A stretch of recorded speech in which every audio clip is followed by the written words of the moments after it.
This is the #1 upvoted ProRevenge story of all time, fired for breast implants. Stories can also be heard on the Austin Stories podcast. Check the description for a link. Coworker tried to get me fired over breast implants, so I pulled a reverse Uno card, posted by Deleted. 4 years ago now, when I was 24, my mom died of breast cancer, and as both of my grandmothers had also died of it, I saw a specialist for a screening. I found out that I had some cells in one of my breasts that could have turned cancerous at any given moment. I was told I had a few options. Number 1, I could have regular screenings every 3 or 4 months until it does develop into cancer. Now, I was told the risk of the cells becoming cancerous was very high due to family history, but it could also potentially never turn, so I'd just be getting these screenings for no reason.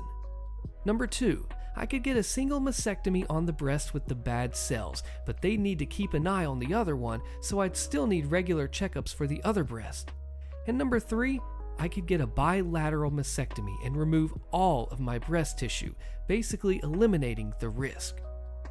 I went for the bilateral mastectomy. It was admittedly the most drastic option, but after seeing what cancer did to my mom and grandmothers, I didn't want to risk it. I was warned about scarring, but told it should be fairly minor.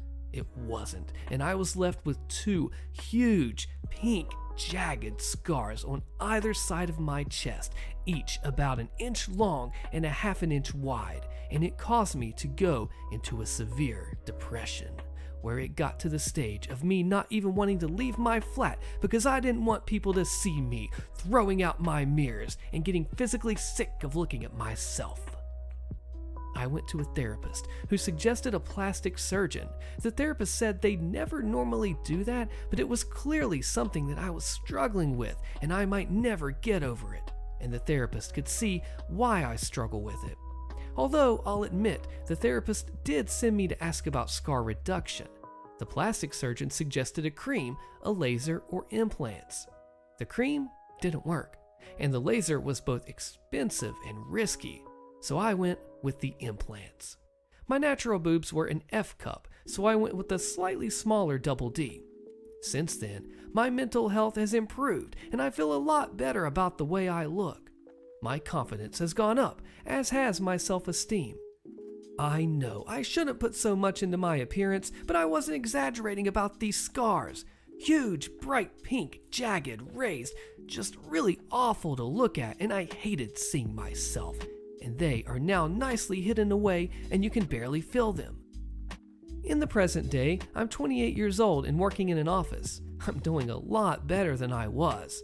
My coworker, Jill, found out I'd had a boob job, but not about the cancer thing, when myself and my friend from years before the mastectomy were planning a holiday and she made a joke about me going on a plane with my implants, and Jill overheard.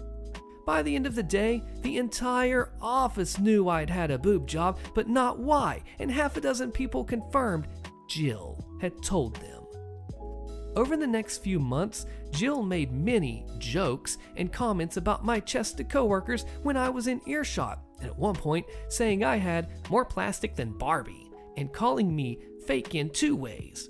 I didn't hear this one myself, but a friend in the office told me that Jill had at one point referred to me as a sack of silicone.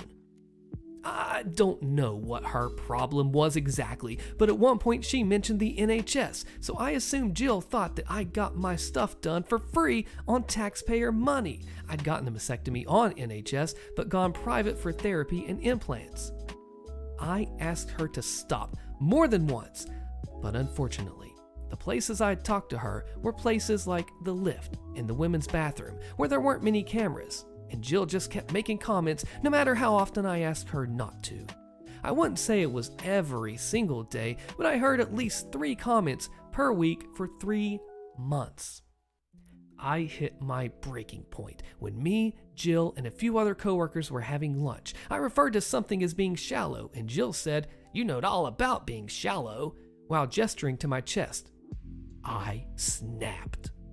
I said, Do you know why I have these? A few years ago, the doctors found potentially cancerous cells in my breast tissue. I was advised to get a mastectomy, and I was left with huge, ugly scars on my chest. I went to see a therapist who sent me for a cosmetic surgeon who advised me to get implants to hide the scars, and I did, just so I could look at myself in the mirror without crying. So maybe next time you want to judge someone for having cosmetic surgery, you should ask them why they had it first. And feeling like that was a mic drop moment, I picked up my food and left. For the rest of the day, I had about a third of my office come up to me and offer support, and the rest tell me that Jill was just joking around and I was being a little witch. I replied that Jill was being a witch long before I was. I then got an email from HR saying they wanted to talk to me the following day, and when I called for clarification, they mentioned a, quote, hostile work environment. Now, as a note, this is apparently an American term, and it holds little weight in England, but it's what was said over the phone. I knew the person who signed off the email and I had spoken to.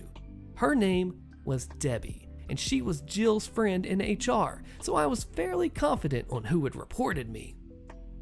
I realized that if this was already being sent to HR, I needed as much ammunition as possible, so I went about collecting my information. As Debbie had dealt with me so far, it was safe to assume that she would be the person reviewing the complaint with me, and if that was true, I was screwed. However, I vaguely remembered a section on complaints that was in my contract when I first signed with the company. I flicked through the contract, and there was a part in complaints section that said I was contractually allowed to request a change of reviewer if I felt my allocated reviewer was biased. It was called an impartial overseer. I photocopied the page and highlighted that part. Then I messaged the people who had offered their support over Facebook and said basically, hey, HR have asked to see me. Do any of you remember Jill insulting me to your face and are willing to write and sign something saying what you heard and when? Not everyone was willing to help, as Jill is somewhat feared in the office due to her befriending HR and the management, but about 20 people were willing to help me. I guessed roughly when I'd asked Jill to stop previously. The 4 asks over the last few months, some timings were, well, easy to guess as they'd happened on my break or when I'd first arrived at work, and I wrote them all down, along with a rough time of when the lunchroom confrontation happened, and a list of names of who was there for the lunchroom confrontation. I got to work slightly early the next morning. I went round everyone who had messaged me, and most of them managed to give me a printed and signed letter. Now, some didn't manage to write one, but no big deal. This isn't exact words, as there's 16 letters to sum up here, but the gist was: my name is their name. I work with Jill last name and OP. On date and approximate time, I spoke with Jill last name, during which she referred to OP as quoted insult.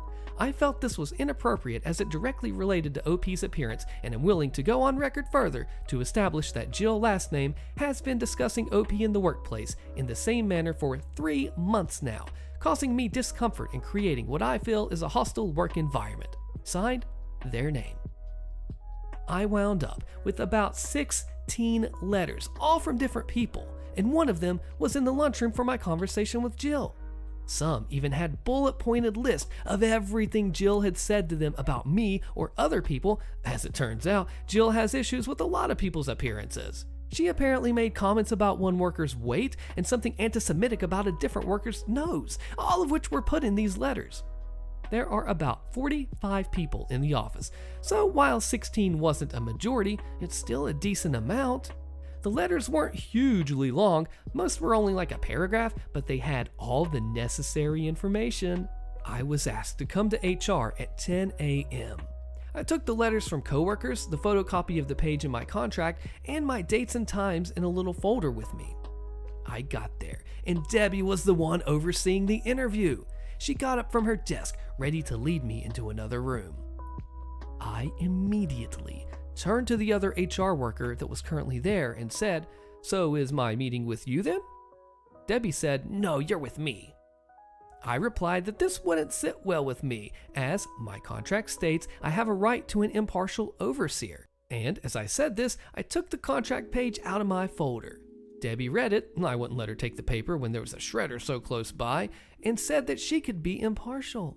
I replied that I really didn't mean to be a pain, but I had it on good authority that the person on the other end of this complaint is her friend, and my contract does say that I'm allowed an impartial overseer. Debbie stomped off to get that supervisor. Supervisor asked how I know she can't be impartial, and I tell him that I have it on good authority that the Jill, who is on the other end of this complaint, is a close friend of Debbie. He asked Debbie if this was true, to which she only replied, "I can be impartial." Supervisor took a deep breath, and asked the other HR rep to come with him, and all the four of us all went to review the complaint.